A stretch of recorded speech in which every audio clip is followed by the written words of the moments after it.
বন্ধুরা আপনাদের অবশ্যই মনে আছে আজ থেকে 2 বছর আগে 2022 সালে গরমের তীব্রতা এতটাই বেশি ছিল যে তাকে হটেস্ট সামার এভার বলে ঘোষণা করেছিল এবং যা 122 বছরের রেকর্ড ভেঙে দিয়েছিল। তারপর আছে 2023 গরমের তীব্রতা এতটাই বেশি ছিল যে আগের 2000 বছরের রেকর্ড ভেঙে দিয়েছিল।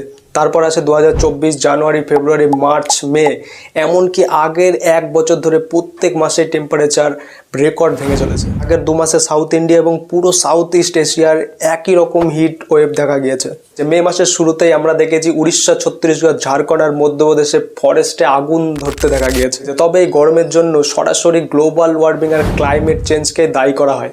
তবে শুধুমাত্র কি এই দুটি একমাত্র কারণ? না, আসুন জেনে নিই আমরা এই ভিডিওতে আর কি কারণ হতে পারে গরম বাড়ার জন্য, আর এর কি সমাধান হতে পারে, আর আমরা কি করতে পারি এই গরম থেকে বাঁচার জন্য। বন্ধুরা, এই ধরনের দৃশ্য ভারত আর দক্ষিণ এশিয়ায় নয়, পৃথিবীর নানা জায়গায় দেখা যাচ্ছে। ব্রাজিলে ভয়াবহ বন্যা দেখা যায়, আর অন্যদিকে দক্ষিণ আফ্রিকায় খরা দেখা দিচ্ছে। এই সবের পিছনে একটি মাত্র ইভেন্টকেই ইঙ্গিত করা হয় সব থেকে বেশি, সেটা হলো এল নিনো। এই এল নিনো একটি ন্যাচারাল সাইকেল যা 2 থেকে 7 বছরের মধ্যে দেখা যায়, কিন্তু ক্লাইমেট চেঞ্জের জন্য এর প্রভাব আরো দিন বে দিন ভয়ঙ্কর হতে চলেছে। এই সাইকেলের পুরো নাম এল নিনো সাদার্ন অসিলেশন, শর্টকাটে বলা হয় ENSO। ওয়ার্ল্ড হেলথ অর্গানাইজেশনের মতে এটি হলো দ্বিতীয় ইম্প্যাক্ট যার জন্য ক্লাইমেট চেঞ্জ হয়। আর প্রথমটি হলো পৃথিবী আর সূর্যের অবস্থানের সম্পর্ক, যার জন্য ঋতু পরিবর্তন হয়, যেমন গরমের পরে শীত, শীতের পরে গরম আসে। এই এফেক্টের পর সব থেকে বড় এফেক্ট হলো এল নিনো। কি এই এল নিনো?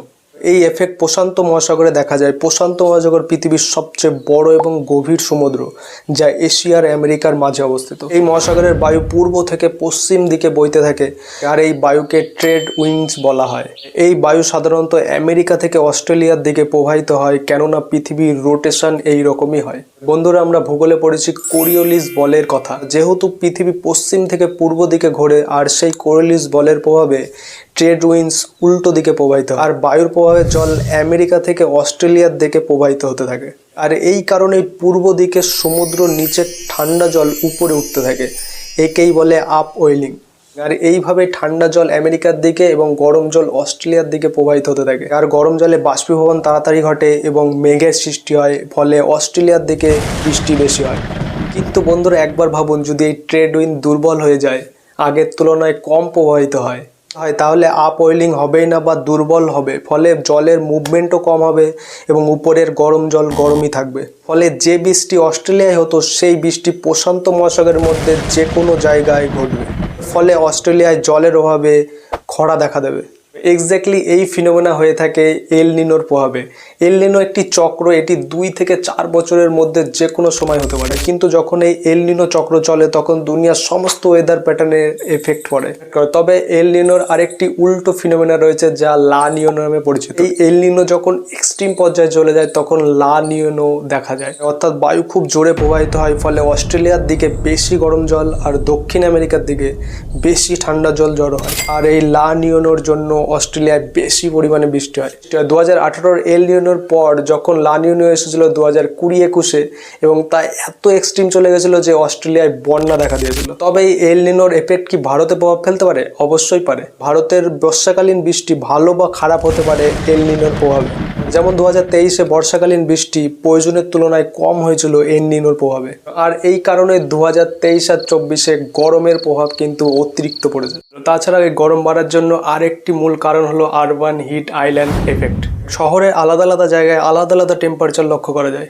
এই জিনিসটি আপনিও লক্ষ্য করেছেন, যেখানে বেশি গাছ থাকে সেখানে অনেক ঠান্ডা থাকে শহরের অন্যান্য জায়গার তুলনায়, যেখানে বড় বড় বিল্ডিং, পাকা রাস্তা, কংক্রিট বিছানো রয়েছে। এই জায়গাগুলিকেই আরবান হিট আইল্যান্ড বলা হয়। এর খুব সহজ কারণ হলো বিল্ডিংয়ে লাগানো কাঁচ, বিল্ডিংয়ে লাগানো কংক্রিট, পাকা রাস্তায় বিছানো অ্যাসফারিক। এই সমস্ত জিনিসই হিট এবং সানলাইট শোষণ করে। আর যখন শহরের সমস্ত কংক্রিট এক জায়গায় জমা হওয়ার দরুন ফাঁকা জায়গা থাকে না, ফলে প্রপার ভেন্টিলেশন হয় না এবং হাওয়ার সার্কুলেশনও প্রপার হয় না। ফলে যেখানে বেশি গাছ রয়েছে, কংক্রিট নেই, সেখানে 7 থেকে 8 ডিগ্রি সেলসিয়াস তাপমাত্রা কম দেখা যেতে পারে। বন্ধুরা, এখানেই বোঝা যায় গাছের ভূমিকা। তাছাড়া শহরে গাড়ি যতটা সম্ভব ব্যবহার কম করতে হবে, কারণ গাড়িও কিন্তু হিট রিলিজ করে।